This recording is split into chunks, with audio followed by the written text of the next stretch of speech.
Shalom, Bapak Ibu yang dikasih Tuhan, jumpa lagi di hari yang baru ini. Mari kita hendak renungkan firman Tuhan. Kita berdoa. Bapa di sorga, terima kasih kembali kami boleh ada lagi di hari ini. Kami hendak renungkan firman-Mu. Mohon hikmat dan pengertian Roh Kudus agar kami memahami dan kami dapat menjadi pelaku-pelaku firman-Mu. Dalam nama Tuhan Yesus. Amin. Nah, Bapak Ibu, firman Tuhan kita terambil dari Amsal 19 ayat 21. Banyaklah rancangan di hati manusia, tetapi keputusan Tuhanlah yang terlaksana. Itulah ayat yang menjadi dasar renungan kita pada pagi hari ini atau hari ini. Nah, banyak orang memahami ayat ini secara negatif, bahkan juga bisa kecewa. Kenapa? Karena mereka putus asa dan hidup dalam masa bodoh, sehingga tidak mau lagi buat perencanaan, tidak lagi mau bikin planning begitu ya. Karena dikatakan ujung-ujungnya juga tidak bisa terwujud kalau memang Tuhan yang akhirnya memutuskan sehingga tidak punya semangat dalam hidup karena mungkin dia merasa apa yang dia rancangkan itu selalu gagal.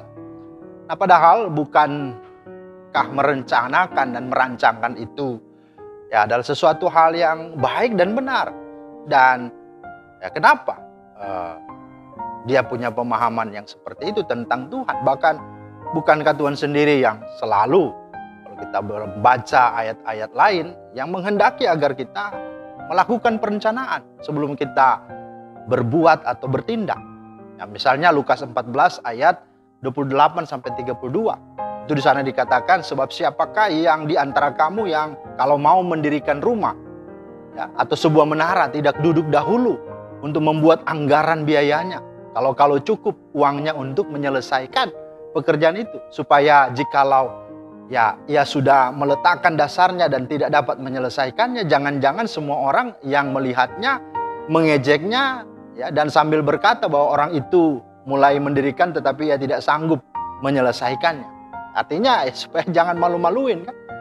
Nah, saudara, ini yang harus terjadi juga. Atau raja manakah yang kalau mau pergi berperang itu tidak duduk terlebih dahulu untuk mempertimbangkan apakah dengan 10.000 orang dia bisa menghadapi dan sanggup memenangkan peperangan itu dan seterusnya. Jadi sesungguhnya yang benar bahwa bukan Tuhan tidak menyukai perencanaan, dia suka menghendaki. Tetapi dari kalimat banyaklah rancangan di hati manusia, tetapi keputusan Tuhanlah yang terlaksana, hendak menandaskan atau hendak memberitahukan kepada kita 3 hal. Yang pertama bahwa supaya kita tidak menjadi orang yang pongah atau yang takabur, menjadi orang yang arogan, yang angku jumawa dalam hidup ini. Mengapa? Seakan-akan apa yang sudah kita rancangkan atau rencanakan kita sudah yakin 100% pasti terjadi. Nah, inilah Nah, saudara pernah tahu kisah atau cerita dalam Yakobus 4 ayat 13 kan? Di sana diceritakan tentang seorang yang dengan percaya diri, dengan kepongahannya dan sombongnya berkata, hari ini atau besok kami berangkat ke kota Anu dan di sana kami akan tinggal setahun dan berdagang serta mendapat untung. Nah, bayangkan dia sudah punya rencana begitu matang. Dia pergi ke satu tempat, kotanya itu dia sudah tahu, kemudian di sana dia buat apa, kemudian dia berapa lama, dan kemudian dia sudah tahu hasilnya pun dia akan dapat untung. Tapi kata firman Tuhan, apalah arti hidupmu? Hidupmu itu sama seperti uap yang sebentar ada dan lalu lenyap. Sebentar kelihatan dan itu tidak. Kamu memegahkan diri dalam congkakmu dan semua kemegahan yang demikian adalah salah, bahkan sia-sia. Bahkan Amsal 3 ayat 7 berkata, janganlah engkau menganggap dirimu sendiri bijak, tetapi takutlah akan Tuhan. Bahkan janganlah bersandar pada pengertianmu sendiri. Jadi alasan Tuhan sesungguhnya menyatakan ayat ini bahwa keputusan Tuhanlah yang terlaksana, supaya kita sadar bahwa bukan kita yang berdaulat atas hidup kita.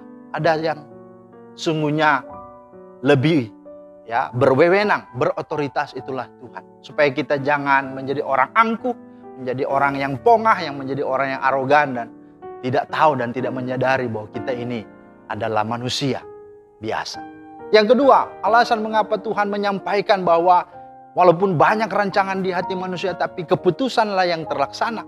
Itu yang kedua, agar supaya manusia sadari dan memahami bahwa sesungguhnya keputusan Tuhan ya bukan hanya terlaksana, tapi keputusan Tuhan itulah yang terbaik. Ya kan? Ya, firman Tuhan berkata, sebab rancanganku bukanlah rancanganmu dan jalanmu bukanlah jalanku. Demikianlah firman Tuhan. Ya. Seperti tingginya langit dari bumi, demikian juga tingginya jalanku dari jalanmu dan rancanganku dari rancanganmu. Ya. Yesaya 55 ayat 8. Jadi positifnya, jikalau apa yang kita rancangkan dan tidak terjadi atau gagal, jangan menjadi kecewa dan jangan berputus asa. Itu harus kita pahami bahwa Tuhan pasti telah menyediakan yang lebih baik dan yang terbaik dalam hidup kita. Ingat kata Pengkhotbah 3 ayat 11, Tuhan membuat segala sesuatu indah pada waktunya. Bahkan Ia memberikan kekekalan di dalam hati mereka. Tetapi manusia tidak dapat menyelami pekerjaan yang dilakukan Allah dari awal sampai akhir. Jadi kita sungguh-sungguh sadari itu. Kita tidak mampu melihat ke depan seperti apa. Ya. Dan inilah yang harus kita pahami. Bahkan dalam Matius 7 ayat 10-11 berkata, ya, adakah seorang daripadamu yang memberi batu kepada anaknya jika ia meminta roti? Atau memberi ular jika ia meminta ikan? Jadi jika kamu yang jahat tahu memberi pemberian yang baik, ya, apalagi ya Bapamu yang di sorga, ya, yang sungguh-sungguh menyediakan yang terbaik kepada anak-anaknya. Jadi ingat, Tuhan tidak pernah ya berbuat jahat, atau Tuhan tidak pernah mau menggagalkan apapun dalam hidup kita, karena Dia sudah sungguh-sungguh merancang yang terbaik dalam hidup kita. Karena itu mari jangan kita merasa kitalah yang menentukan baik dan tidaknya hidup kita. Tidak. Engkau ada aja, bukan engkau yang menentukan, kan? Tuhan. Maka itu sebabnya kita percaya dan serahkan. Nah, itulah yang kita akan lihat yang ketiga. Dengan adanya ayat banyaklah rancangan di hati manusia, tetapi keputusan Tuhanlah yang terlaksana. Maka pada akhirnya mari kita menjadi orang yang senantiasa hidup bergantung dan bersandar hanya kepada Tuhan. Kenapa? Karena kita tidak tahu apa yang terjadi ke depan. Ya, 1 hari, 1 minggu, 1 bulan, 1 tahun ke depan tidak tahu. Ya, itu sebabnya seharusnya di setiap perencanaan, di setiap rancangan apapun, kita harus mengundang Tuhan, kita harus melibatkan Tuhan dan mengandalkan Tuhan.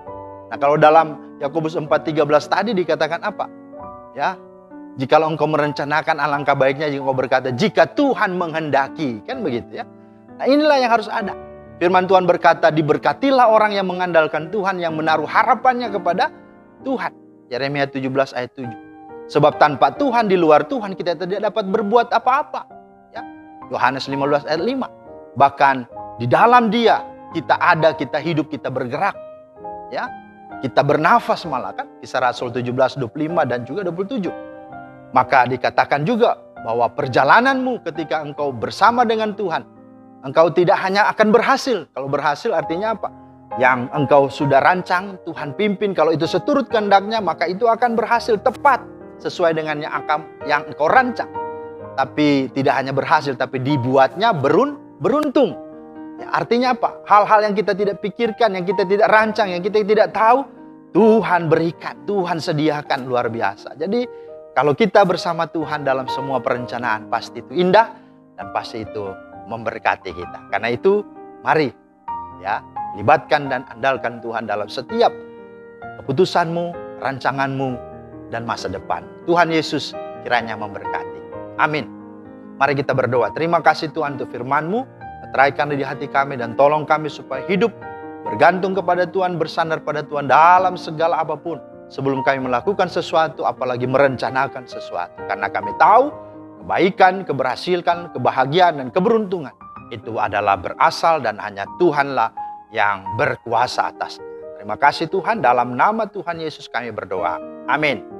Demikianlah firman Tuhan Bapak Ibu untuk hari ini. Mari jalani hari ini bersama dengan Tuhan. Tuhan Yesus memberkati. Shalom.